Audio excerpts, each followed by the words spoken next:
I'm ZOZ. This is Hacking Driverless Vehicles. Quick self-intro. My academic background is autonomous robots, but I'm probably best known for a little cable TV show I did with Kingpin called Prototype This. We did some autonomous robot stuff, tried to hack together some cool demos, basically. So, for example, we did a UAV that would protect unguarded beaches. So you'd press a button if you're out in the ocean in trouble, it would fly out and drop you a life preserver. Sometimes it also dropped on the ground itself. We learned a lot about unmanned air systems on that episode, and a lot about iteration in the design process. We also turned our hand to driverless ground vehicles for one of the most pressing technological challenges in the ground space, which is maintaining the American lead in high-speed pizza delivery. So here's the solution for local delivery, sharing routing space with pedestrians. And here's the long-distance method, operating within the shared automobile network. So this shot right here, this was the first ever autonomous crossing of a US highway bridge. It can be hard to convince human delivery drivers to make this trip, so screw them, let's let the robots do it. Since Prototype This, one of the things I've been doing is hosting autonomous vehicle competitions. For RoboNation and the AVSI Foundation, these are student competitions, university level and below, ground vehicle competition, 2 air vehicle competitions, 1 for boats and 1 for submarines. And I'll say a little bit more about this at the end. But I want to say a few words at the start here about the motivation for this talk. I'm a huge fan of unmanned vehicles. I love robots, I think they're the future, and they are definitely coming because there are so many advantages. Energy efficiency, not having to carry a human driver, not having to carry food and water, bathrooms, or go out of its way to acquire them. Same with time efficiency, not having to deal with fatigue, boredom, taking rest stops, operator changeovers, and so on. And all the new applications that are going to be enabled where it wasn't practical to do it with a human driver. So the revolution is coming. You can't stop it. Even if you want to, it's here. But like everything else that humans have ever made, these systems are going to be hacked. So I want to start that conversation now. I want to start talking about it before the systems are too entrenched for us to go back on decisions. So what I'm definitely not trying to do here is spread FUD, fear, uncertainty, and doubt. All right? So it's not going to be some kind of alarmist anti-robot propaganda. You like that one? How about this one? That's not it at all. It's not every presentation where I get to make 2 Hitler jokes on the same slide. I couldn't resist. Hope it's not too soon. But I think that this revolution is coming, and I really got a sense of this recently. This is footage I shot a year ago at SUAS. This is a vehicle called Fire Scout. It's an autonomous, unmanned robot helicopter. And it's doing a takeoff run there, and it just looks like it's sitting still on the ground, right? It's so stable, and you look at that and you think, yeah, that's how to do it. Let's let the robot drive. So I'm not trying to interfere with this process at all. This is my point. DEFCON is not a security conference per se, right? It's a hacking conference, a hacking convention. And to me, that's hacking in the old school sense, right? Figuring out how things work, what's wrong with them, if there's stuff wrong with them, and how to improve on them. So this talk is about getting people excited about contributing to that conversation. The analysis, discussion, design, and the eventual acceptance of driverless vehicles, right? So you can think of this as a recruitment talk. It's sort of like General Alexander's NSA keynote last year. The big difference, of course, being that I don't care, I don't want to see what you fap to on the internet, all right? You can keep that to yourself. So we're going to talk about vulnerabilities and interfering with driverless vehicles, but it's out of love. It's kind of tough love, right? It's kind of like when you teach people to swim the Australian way by putting them in the pool and throwing in a crocodile. This is true. This is how we all learn it. Speaking of managing vulnerabilities, right? So there's the Fire Scout. It's very stable. But notice the people operating that robot, setting it off, are hiding behind the start cart down here, just in case anything goes wrong. That's a security mindset. So when I talk about exploits and countermeasures, I want you guys to think about countermeasures, right? Stuff that I say, well, okay, here's how we design around that. Here's how we'd fix that problem. Increase the robustness of the system. Right, so unmanned system space is kind of wide. Means that basically there's no human driver or pilot on board, but it doesn't necessarily mean that you don't have someone off board controlling it or supervising it. For an unmanned system, not actually autonomous. You could have supervised autonomy. You might also have a safety pilot on board, or you might be carrying passengers. So there might be people on there, but they just don't have a direct control role. Of course, the military are early adopters. Most of this field has been dominated by military spending and military applications for a number of reasons that I'm sure that you can guess many of them. And a pretty significant amount of the uptake has been the airspace. So for example, this is Global Hawk. If you look at Global Hawk flight hours, it's looking pretty much like an exponential curve, right? And that's because it works well. There's a lot of simplifications that apply to the airspace. But they really want to push these changes down to the other domains. So 12 years ago, Congress insisted that 1/3 of all operational ground vehicles were to be unmanned by 2015. Now, Congress can put up the money and say whatever the hell it likes. It doesn't mean they're going to get it, right? And we're pretty clearly not going to make that 2015 deadline. But the will is there. But I'm not going to talk a lot about military vehicles in this talk because the capabilities are largely classified, so it's very speculative. They already have a really active interest in resistance to adversarial engagements, right? So they already think a lot about the security stuff. There's a different cost equation. They have the highest quality sensors. And of course, hopefully, most of us will never encounter one, unless Edward Snowden is in the audience. But hopefully we will not encounter one of these. Here's just a quick example of a military UGV, a driverless ground vehicle, specifically designed with threats in mind, right? You can see a lot of sensors designed at looking for people. It's got weapons on board. You just have to get close enough to this thing to press one of these kill switches. It's kind of like putting an unshielded reactor exhaust port on a Death Star, right? You just got to leave that. Presumably they'll remember to remove those in the final version. But let's start thinking more about where these things are going to show up in our backyards. So we've got transportation. Nothing bad about these guys, by the way. We love these guys. They're friends. Not singling them out, but they're doing pioneering stuff in transportation. Oceanography, terrestrial mapping. Filmmaking is big, right? If you go see the filmmaking conferences, you see UAVs everywhere. Some of the weird esoteric ones you wouldn't necessarily think of, like power line inspection with UAVs. And of course, logistics like the pizza delivery. Lots more. And there are two main priorities that the industry advocacy group has for unmanned systems in the civil sphere. Precision agriculture. Actually, a lot of combine harvesters now are practically mobile robots, right, because they can do optimized paths over the fields and so on. And secondly, self-driving cars. This is big, right? The wide applicability over the entire country. Roadblocks to uptake in the civil domain. Shared infrastructure, right? They have to share this stuff with humans. It's much tougher if the robots have to interoperate with humans. And hand in hand with that goes the acceptance that people have. Like, do they trust the safety and robustness? So you don't have to just demonstrate that, but you've got to convince the public, give them a perception of it. Also, privacy is important. So now that we're talking about safety and robustness, the fun stuff here is failure. Let's take a look at that. So here's a couple of classic failures. First of all, a UAV failure. This is the RQ-3 Dark Star. There's a surviving example in the Smithsonian Air and Space in Washington, D.C. It was supposed to cost $10 million per unit, ultimately, right? Units 11 to 20 and $94. So the first couple were very expensive. The first prototype failed on its second flight test, on its second takeoff, actually. Now, I've seen the video of this crash with my own eyes, but I was not able to obtain it for you guys. I apologize for that. So you're just going to have to imagine what happens here. Here's a non-crash RQ-3 takeoff. So just extrapolate from that and imagine if it didn't take off like that, it's coming down the runway, and it starts to wobble up and down and oscillate. And these oscillations get more and more, and eventually it pitches nose up and comes down hard, and it's a huge fireball, and it's millions of dollars down the drain. This is the quote from the Journal of Unmanned Systems Engineering about what happened.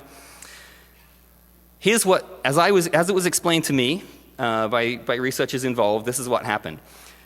They had modeled the takeoff run with a flight control system on an asphalt runway. The second flight takeoff was on a prefabricated concrete runway, and so those gaps, those cracks between the prefabricated concrete panels were underdamped, and they set up this oscillation that eventually caused the failure of the vehicle. Right? So just those small impulses to the inertial sensors. So the moral of that story is that the expectations of the designers are critical. Even a seemingly trivial detail, like the runway composition, can mean the difference between success and failure of these systems. And so if there's going to be exploitation, there's a good chance that it's going to happen at these cracks between the boundaries of the designer's expectations. Here's a second example. This was the favorite vehicle to win the first DARPA Grand Challenge back in 2004. This is the desert race from Los Angeles to Las Vegas, fully autonomous. This vehicle was done by a CMU offshoot called Red Team Racing, and it got a few miles, 7 miles or something like that, before it took a hairpin turn wrong and ran off the side of the road. Its engine caught fire, and it was all over. While we wait for that video to catch up, let's see if we can play both of them at the same time. Hey, look at that. There it is. Failed. What went wrong, apart from the fact that diesel engines don't like running on weird angles? They had a huge team, this team, and they had extensively mapped the course beforehand. Even though they only got the final route 2 hours beforehand, they knew every road in the area to very precise, like they had people walking that course with GPS receivers. And one of the people on that team told me that their map was so good they could have just about made it on map data alone, and their big problem was they paid too much attention to their other sensors. If they just ignored the laser rangefinder on that curve, they would have got through just fine.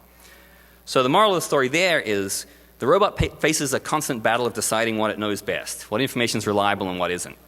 So correctly estimating the state that you can't observe, that hidden state, is the key to all decision making under uncertainty. So hacks and exploits have some of their best chances of succeeding if they subvert or undermine that state estimation process. So let's take a look at some of these logic structures at a high level. Just like with humans, we can think about behavioral logic of a robot in a hierarchical fashion. So at the bottom, we have the control loops, stability maintenance. This stuff typically runs independently at a high cycle rate. It might run on a completely different computer from the other stuff. And so sometimes I'll see a robot that's completely crashed. It's not doing a damn thing, but it's maintaining perfect stability in the water or in the air. It's just hanging out there. Above that, you might see something like collision avoidance, right? That's preservation of the robot. It's kind of like, Asimov's third law, I think. Taking precedence over everything except low-level control.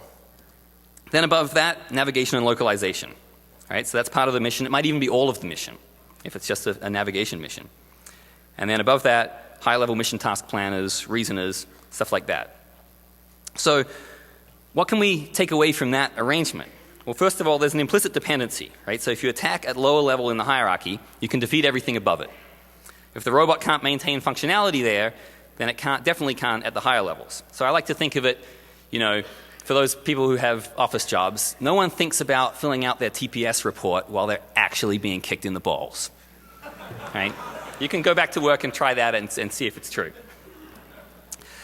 But secondly, more engineering effort might have been spent programming, guaranteeing robustness at those lower levels. Stability is super important, but getting lost once in a while, you might be able to recover from that. So the lower layers might be juicier attack targets, but they also might be better defended and harder to find bugs in. So a couple of examples that I mentioned before from Prototype This, just looking at the way things were arranged. The life-saving drone had an autopilot that did all the stability maintenance, has low-level control loops for all of the basic airworthiness, the tunable for the different environmental conditions you might expect to encounter. Nothing in the way of collision avoidance. This is missing from just about all UAVs, and that's one of the things that needs to be implemented and designed in order for that shared space arrangement to happen, and there be shared space approval of UAVs. Navigation and localization is GPS-based. That has waypoints, and this involves also control loops, PID loops, controlling how the aircraft approaches those waypoints, and when it decides whether it's hit one or not, or whether it should go back around for another try. And then at the top, we had our kind of bombing run planner that would actually set up a temporary waypoint to give it the best possible approach path so it could do that impact point estimation. So the system, of course, fully vulnerable to collision because there was no effort to not be. And the high-level logic depends on one single sensor, the GPS. So that single point of failure is a big vulnerability, and they're actually really common in the robot sphere.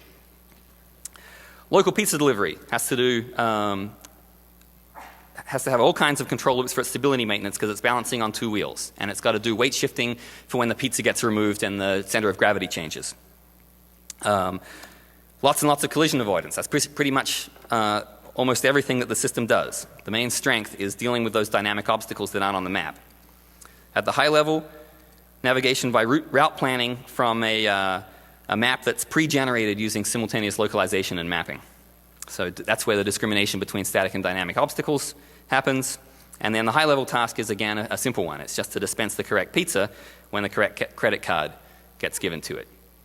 So this kind of system is vulnerable to redirection, trapping, and map confusion attacks, right? All those things that attack where the robot thinks it is. And, of course, you can always try and get the pizza out if you didn't pay for it, you know. So there's the mission stuff.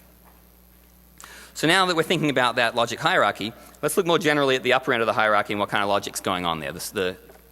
Usually some form of state machine represents the mission and what eventualities that the designers envisaged. So the robot considers itself to be in some state, and then at each decision point it can either stay in that state or transition to a new state. And eventually you get a directed graph of all these states. They define what logic the robot runs at any given time. So these states may correspond to tasks, and the transitions may be task completions, or they might be context switches caused by things like priority shifts, or they might just be simple timeouts, anything like that. And as represented here, they may in themselves contain subordinate states, and reasoners and planners and so on. And so for math people watching, if this looks kind of like a Markov chain, there's a good reason for that. These feature a lot in robot control systems. And the thing to be aware of, though, with these state machines is that the state machine is not necessarily deterministic, right? Just because we think we're in a state doesn't mean that we're actually there. And so there's this hidden state that the robot can't necessarily observe and has to figure out, and that's where things get tricky. So to put some like labels on this stuff and not have it be totally abstract. Here's the RoboSub mission, because I've chosen this because it's kind of linear and it's easily broken down into these various mission states. So first, the sub has to navigate through a start gate, and this is often done open loop, right? You just point it in the right direction and drive it for a certain amount of time. But then you have to start making decisions. The sub's got to start looking for a buoy and then trying to touch it. So it's got to decide, can it see the buoy? Has it touched it yet? Should we try again? So you've got some choices. And then you've got to start looking for a path on the bottom of the pool. And you've got more choices once you find it. All the different subtasks you might want to do. The obstacle course. Identifying these targets and dropping markers on them. Finding the torpedo targets and firing torpedoes through them. And then it's an underwater manipulation task. So you've got to determine the state of that in terms of finding it, and then also whether you've managed to complete that task or whether you've managed to make any progress on it. You can time out from all of those tasks, right? So a lot of these are vision guided, but at a certain point you can transition from anywhere in the graph to the final thing because it uses a completely different sensor, the hydrophone localization task. So you've got to find this pinger and go and retrieve a package. So looking at this from the point of view of second guessing the designers, where are the vulnerabilities and potential exploits? Oh, there's the package. They may be in the state estimation, right? What does the robot think it's trying to do versus where actually is it? The transition between states, can we spoof them or prevent them from occurring? Or are there bugs in the states themselves? Just unexpected conditions or results? And here's a key thing. When designers watch the robot in action, they don't necessarily know, even though they programmed the whole thing, why it's doing what it's doing. They can only kind of guess from that output, right? Because there's so much complexity going into a single output. So until you see the logs, you don't necessarily know. So the would-be exploiter also has to put themselves in the mind of the designer and think about what might they have been thinking about and what might they have got wrong. But I don't want to talk about attacks that would work on any vehicle, even human-driven vehicles, because there's no point in that, like digging a big pit and perfectly camouflaging it. So I want to talk about relevant physical attacks, so attacks on the robot's input mechanisms. So the input mechanisms are the sensors. They can be active or passive, which there's a important distinction between that we'll cover as we go. And some common examples are GPS, of course, for terrestrial vehicles, laser rangefinder, cameras, millimeter wave radar, is there at the back, digital compass and inertial measurement unit, the wheel encoders, and then for the specialty vehicles, like the subs, we have things like Doppler velocity loggers, scanning sonars, pressure transducers for air and subsurface, like barometric altimeters, for example. In addition to all of this, there's the map, and we'll definitely talk about that too. So sensors don't give a perfect picture of the world.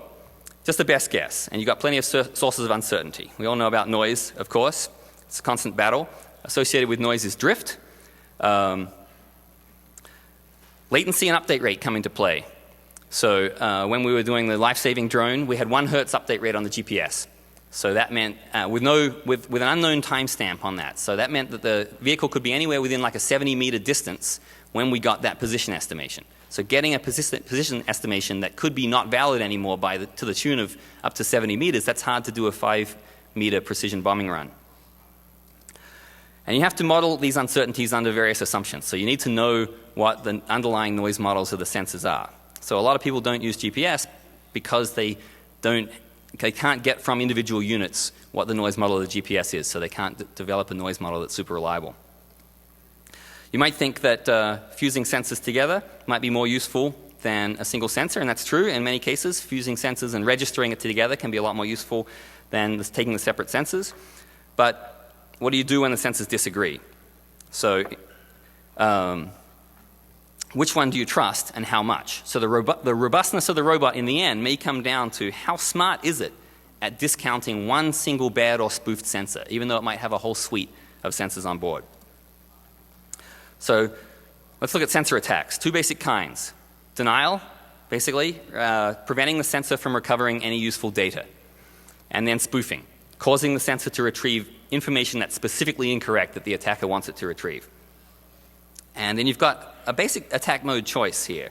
You can either directly attack the sensors, so give them instantaneous bad data, or you can try and mess with the aggregated sensor data that they're accumulating over time, so to lead the robot into long-term poor inferences. So I'm going to quickly go through most of the common sensors here and leave the specialized domain sensors for another time. GPS, we know, is a major reference for vehicles that have access to it in the atmosphere. Denial is straight up jamming. You can buy a GPS jammer from a number of sketchy Chinese websites. You can also find plans for them online if you want to build your own. And it's basically throwing a big bucket of RF noise at the GPS frequencies. Right? These frequencies, the transmissions are weak from the satellites, so you just overpower them. You can also spoof them. You need to generate fake GPS satellite signals at a higher power than the satellites themselves in order to override the receiver. And this has been demonstrated with UAVs. This is a group from UT Austin demonstrating taking over a UAV using GPS. So the attacker on the left is broadcasting a GPS signal that is of a higher power and first is aligning to the GPS signal that the UAV is really receiving. And those 3 dots are matched filter trackers on that output that's finding that peak. And then you start to move your signal off and you take the tracking points with you. And so now convincing the UAV that it's in a position that it's not really in, and its flight control system is trying to correct for that and moving it somewhere else.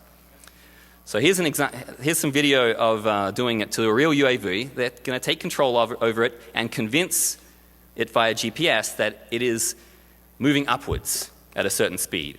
And the flight control system is going to try and account for that and move the helicopter down.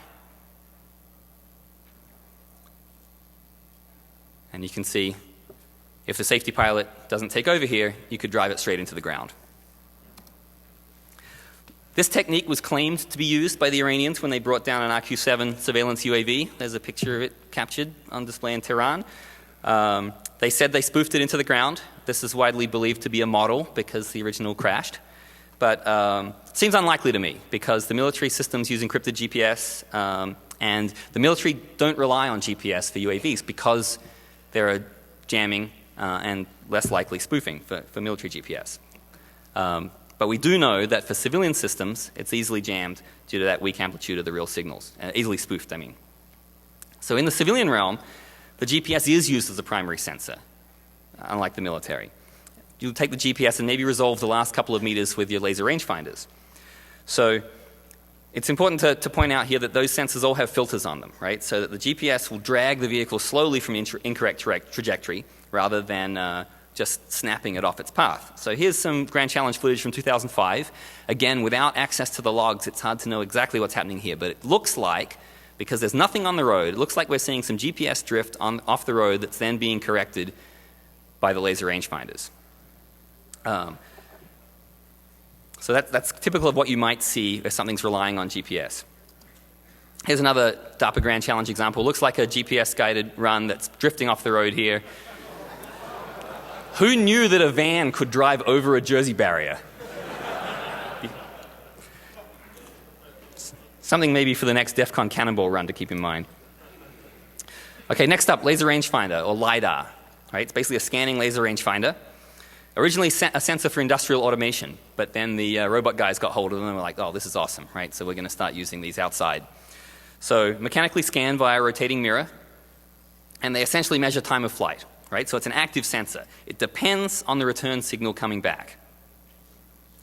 These are primarily used for collision avoidance and map making. I don't know why I do these bullets, because I always forget to advance them. They return a point cloud of reflected distances within the laser range. So you can do denial on them by actively overpowering them, or by preventing a return signal with dust, smoke, mist, that kind of stuff. You can also spoof them by manipulating the surface absorbance of the things that they're looking for. So basically manipulating absorbance and reflectivity to give the receiver specifically incorrect information about what it's looking at.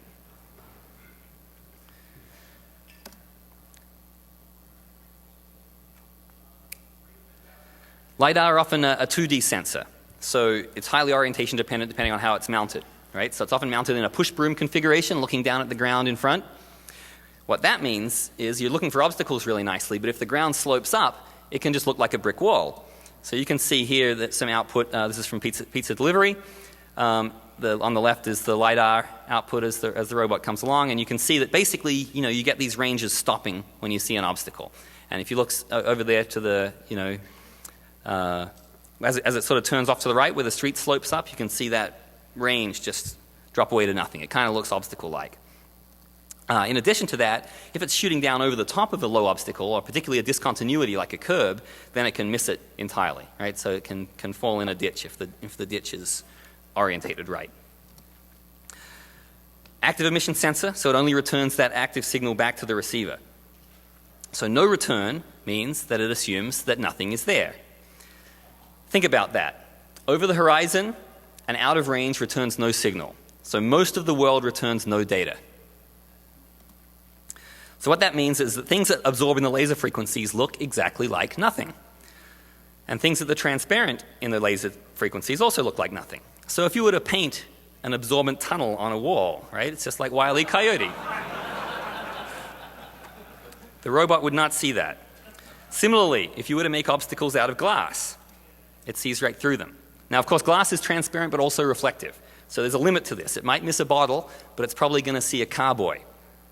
Some newer LiDARs also have this multi-echo suppression so that if you have glass that's really close to them, it's definitely designed to ignore them so it doesn't get confused by glass over the sensor.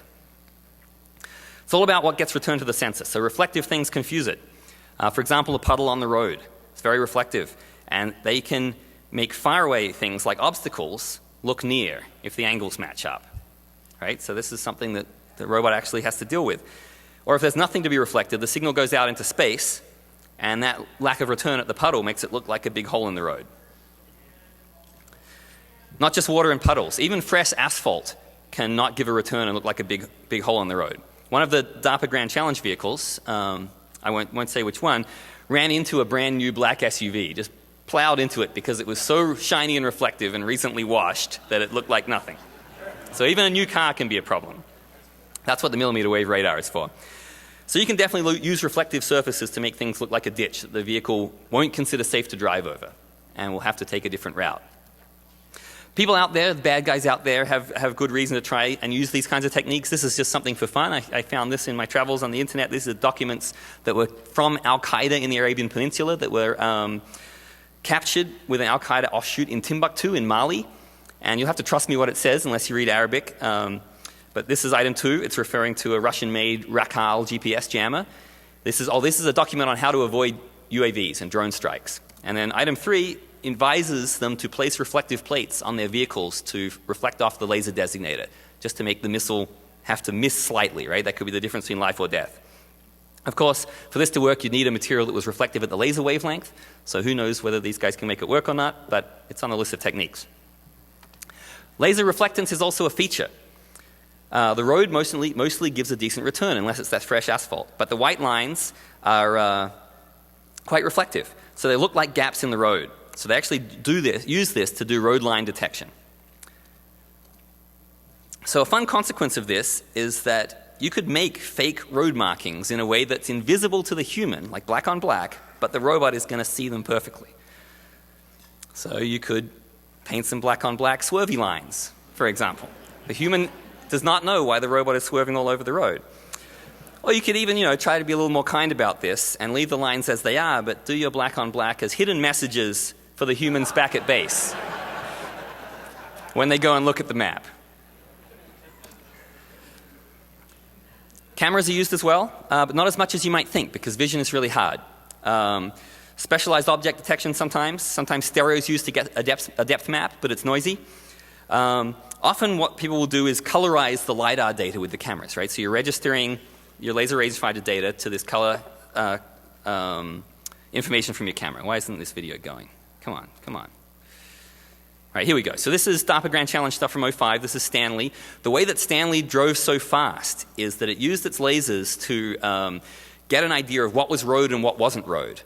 And then it used the camera information to match colors and say, all right, everything that looks like road in front of me, I'm going to extrapolate that based on color out to the horizon, and that's where I can drive. And I'm just going to compute my path based on that. That was a really nice technique. Of course, cameras are easily dazzled and subjected to blinding attacks, just like we always talk about with anti-surveillance stuff. You can also do spoofing with it, right? Because just like camouflage works for the Mark I human eyeball, you can use camouflage techniques. You can mess with those color assumptions, right? So if something's saying, well, all right, there's stuff in front of me that looks like road and it's that color, everything that's that color is road, well, you just make your obstacles out of road-colored stuff. Repeating patterns and tessellations confuse the hell out of stereo cameras because they don't know what matches up with what. Next sensor, millimeter wave radar. This is being used a lot for vehicle applications to do that optical avoidance stuff. You've probably all seen millimeter wave radar in one form or another because this is the stuff at the airport that shows off your junk to the TSA. Primarily used, as I said, for collision avoidance, looking for things that reflect the radar well, like signs and other vehicles. Lower resolution than the LiDAR, produces kind of fuzzy images, and it lives in kind of a weird world where everything's a mirror, right? So lots of stuff is very reflective, so you can't use it a lot for fine decision making. Like any radar, you can confuse it with chaffing, right? So spitting out things that reflect the radar signal. It also gets a big return from things like signs. So an overhead sign, the robot might be programmed to ignore that as an obstacle because it's getting such a huge return from it. But if there happens to be a dynamic obstacle underneath that, it might miss it. IMU and compass stands for inertial measurement unit. So basically you're integrating the output of accelerometers and gyros. This is the primary navigation sensor for a lot of systems because they can be very, very robust and because they can be very resistant to any kind of spoofing or attack. You can get everything from high fidelity models to these hobbyist ones that are often pretty noisy. A commercial aircraft IMU, all right, or a commercial robot IMU, like a Boeing 777 IMU, has a cumulative error of about 0.1% of the distance traveled, total distance traveled. So they're used on a lot of these like Arctic UEVs and stuff like that because what it means is you travel 300 kilometers and when you get to the destination, you pop up and get a GPS fix, your cumulative distance error is about 300 meters. So that's really easy to deal with. Very difficult to interfere with because they're all on board, they're fully encapsulated, you're just recording what the robot feels, which is why the military systems depend on them. However, especially the compasses, very susceptible to magnetic fields, so potential for physical attacks with magnets.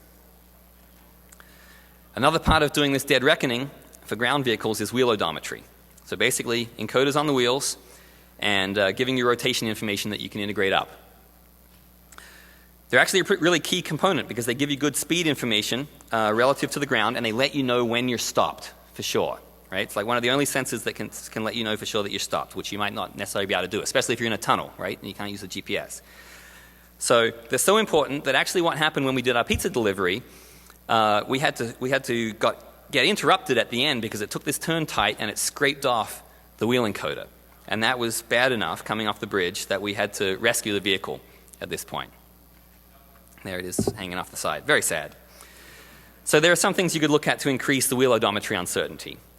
Or just trying to remove it. So odometry drift by changing the wheel diameter slightly, for example, if you've got physical access to the vehicle. Slippery surfaces might cause drift in the odometry. And then, of course, when you remove them, potentially unpredictable behavior or stoppage. So now, we've talked about all these physical attacks we can do. It's sounding a bit like a James Bond car package, right? We've got our GPS jammer to knock out the absolute localization. We've got smoke, dust, or vapor ejectors to confuse the LiDAR. The IR lasers perform particularly bad in mist. We got chaff dispensers for the millimeter wave radar. Could be sparse enough that a human wouldn't see anything, but these fine metal particles make the robot just stop suddenly all the time. Glass caltrops. If you're James Bond, you have to have caltrops. And of course, an oil slick to prevent the encoders from telling when the car's really stopped. So nice if you've got a James Bond budget for your countermeasures, and of course an Aston Martin to put them on. But there's another really important thing to talk about besides all these sensor attacks: the map. The old school mobile robots went into the world pretty much knowing nothing about it and just using the sensors. Lots of emphasis on doing SLAM and using their sensors to build up the map as they went along. But that data, that aggregated map data, is now so cheap and ubiquitous that there's a huge emphasis on pre-acquired map data, right? Think about, for example, what Google does as another huge part of their business, right? Mapping. So the map is so comprehensive that it's often treated like the ground truth. Here's an example, the video of mapping with sensor data. So this is the kind of map that we created for the Treasure Island pizza delivery. So the map is so comprehensive that it's treated as the ground truth, right? It's really powerful because it reduces the recognition load on the robot in real time. The robot can instantly map its sensor data to static features such as traffic lights, trees, vegetation, even speed control and traffic signs, stuff like that, speed bumps. But reliance on one single thing, even a big thing like this, can also be a weakness, a single point of failure. So there are potentially all kinds of things that we can make use of if they're relying too much on this map. Traffic lights, for example. This is how some vehicles locate traffic lights. 100% robustly locating a traffic light is hard, right? They could be anywhere that you can see. You've got to do vision to find them. And you've got to have 100%. You can't just have your robot go around occasionally blowing through a red light because, the robot, it doesn't have to get it completely right. No, it's got to do that because you're on the same road as humans. If it's just robots on the road, maybe you can deal with that kind of thing. But the human is expecting that if the light's red, that guy is going to stop. But if you've got a map of every single traffic light and it's registered to your GPS, and so from everywhere you sit, you know exactly where to look to see that traffic light, then detecting the color of the traffic light is trivial. You know where it is, you just have to look for that blob. But now you've got a potential schism between the human's assumptions and the robot's assumptions, because the human assumes that the robot can see the traffic light under any conditions. But the robot assumes that that traffic light is exactly where the map says it is. So if for some reason that traffic light gets moved, shifted around or altered, human drivers have no problem with that. They're going to see it fine, it's going to be fine. But the robot isn't going to recognize the new state. Vegetation detection is another example. So let's say the robot has some kind of rules for determining what's vegetation and what kind of vegetation it is. So you might have some blob of vegetation, and you've got your colorized LiDAR looking with your laser rangefinder and your camera looking for green stuff. Or you might have some kind of transmission classifier, right? It's how much of the laser is coming back, because the vegetation is not 100% reflective. And you know that if it's on the ground, then it's grass and you can drive over it. And you've got all your trees mapped out. They're all in the map, so you know where those all are, and you treat them as static obstacles, so it's no big deal. But since the last time you drove that route, the trees have grown, and the foliage is overhanging the road. And suddenly, it's now spotted by the robot as dynamic obstacles. Here's this vegetation right in front of me, and the robot's going crazy and stopping everywhere, even though it's this light vegetation that it could just drive right through. So the meta point here is that the rules for guessing what things are that the human designers have come up with are often pretty brittle. They represent the best efforts that the designers have been able to do to design acceptable tests. But when you have this great thing that looks like the truth in the form of the map, you come to depend on it. And dependence on the map may exacerbate that brittleness of these discrimination rules in a way that opens the door for exploitation.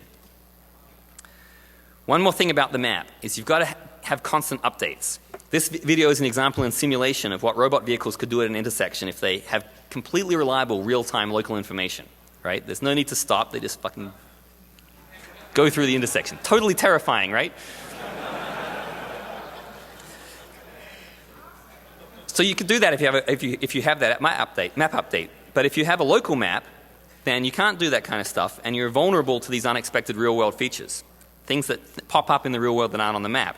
And if you have a remote map, then you're vulnerable to all those attacks on the network, right? So you can do denial, you can jam your 4G map updates, and also spoofing. You can man in the middle the map data as it comes through, all the cellular intercept techniques that we are familiar with from other parts of DEFCON.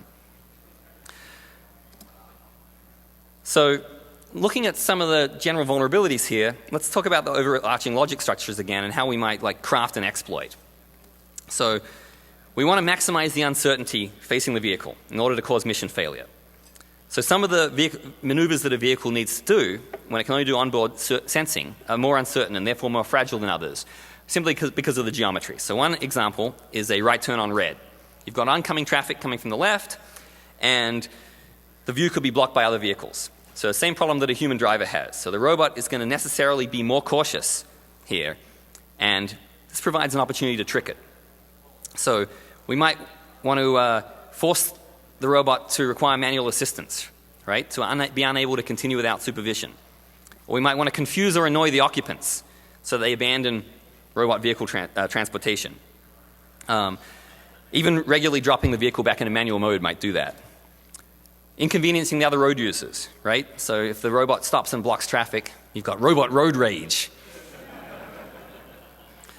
So getting back to these fragile maneuvers, like the right turn on red, if you can make it too uncertain so that it sits there and blocks traffic, or if it ventures out at the wrong time and gets T-boned, then that's the vulnerability to be exploited here. Now, if you have physical access to the vehicle, you can do these kind of physical attacks on the logic, kind of like a 21st century version of slashing the tires. Obviously highly dependent on the configuration and mission. But if you have the ability, for example, to get near the compass and stick a device or near the millimeter wave that has a strong electromagnet that's also got a 4G modem, you could figure out where on the map the vehicle is that it's doing a fragile maneuver and mess with its compass at just the right time.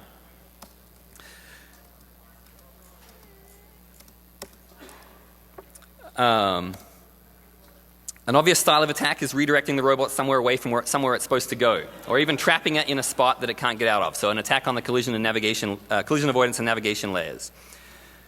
Force it to postpone its high-level tasks. So you can have obstacles that move, and you can force the robot to stop if you can put obstacles around it so that it can't get out. Or you can tell it, you can have moving obstacles that guide the robot off the path somewhere you want to take it. You could even have obstacle swarms of other robots. Artificial traffic lights is another one. The robot's depending on the map, so you can't put on up a fake traffic light, but if you can use the real traffic light and modify it so the robot thinks it's in a different state, then the human would figure out right away, but the robot has to stop. Another general task of mission fail attack is clobbering. This is a term from the cruise missile world. Basically, you make the robot run into something, so like a piece of terrain or something like that. So you're subverting its collision avoidance, ultimately to incapacitate the vehicle perhaps. So you might want to completely crash into something, or you might want to scrape off sensors. You can do this by doing subtle deviations from the map, changing things on the map, especially near those fragile maneuvers, or by changing things post-mapping. You can do it by imitating light vegetation, so it thinks it can go through it but it can't. Simulating obstacles at speed, so the robot has to stop suddenly or swerve and perhaps run into something else. Disguising entrance walls, like the fake tunnel. So putting reflective and absorbent materials within the localization noise so it goes too close to one side, or an overhanging piece that scrapes off the top sensors. Or obstacles, as I mentioned, underneath big radar reflectors so that the robot is normally programmed to ignore, like big overhead traffic signs. So now that I've said all of these things that you could potentially do to mess up a robot, mean and nasty things to driverless vehicles, I want to reiterate, driverless vehicles are cool. Don't do any of these things. I'm saying this. Don't hassle the Hoff. Don't hacksaw the bots. But instead, if you're into autonomous vehicles and getting involved in the future of transportation and all these other things, why not get involved in the hard challenge of actually making them work, right? Screwing them up is easy, getting them right is the cool part. So for any students here, I'd like to close out by just mentioning some stuff about the autonomous robot competitions, especially the three that I'm involved with, SUAS, RoboBoat, and RoboSub, in that order on the slide. I want more DEFCON people involved in these competitions because DEFCON people like to push the envelope. And so here is just a quick run through of the tasks that are done and what you guys might be interested in. So SUAS, waypoint navigation, search for and identifying secret symbols on the ground, and connecting to a narrowbeam Wi-Fi network and downloading the secret codes, right? So this is DEFCON right here. Secret codes, war flying, also coming soon, hopefully, package dropping, right? So legit excuses to write bombing runs for UAVs. Cool challenges in SUAS involve visual map making, registering with GPS, because you've got to report locations as well as codes. If you're into panorama stitching and automatic target ID, not a lot of teams are doing this yet, so there's like lots of opportunity to put together a sophisticated entry. RoboBoat is actually one of the most difficult competitions because of the challenge stations. We've got things like channel navigation, directing water cannons and darts onto a target, identifying thermally hot items on ground stations, disabling water sprays, deploying a rover and retrieving a package. A team this year had a boat that launched a quadcopter to retrieve this package. Capture the flag from another boat. So this is all DEFCON stuff, right?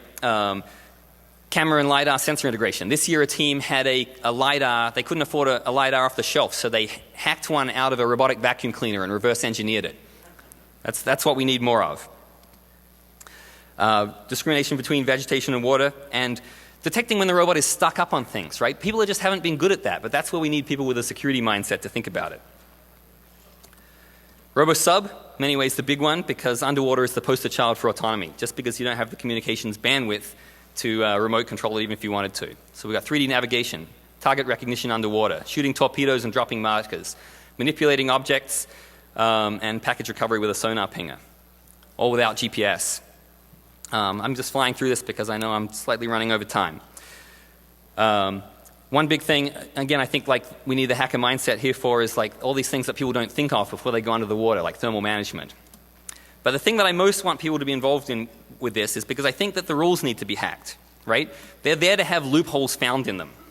That's what the people in this room do. This UAV is the Scan Eagle. It doesn't need a runway, right? Planes need runways? Hell no. Let's just fly it into a cable and catch it. So this kind of stuff is what I want to see. Non-traditional vehicles, experimental power supplies. There's dimension limits. There's all these rules like that in the competition, but they apply at the start. Who's to say you can't change your dimensions while you're doing it and hack things that way? Swarms of vehicles, right? Let's get Voltron on this stuff.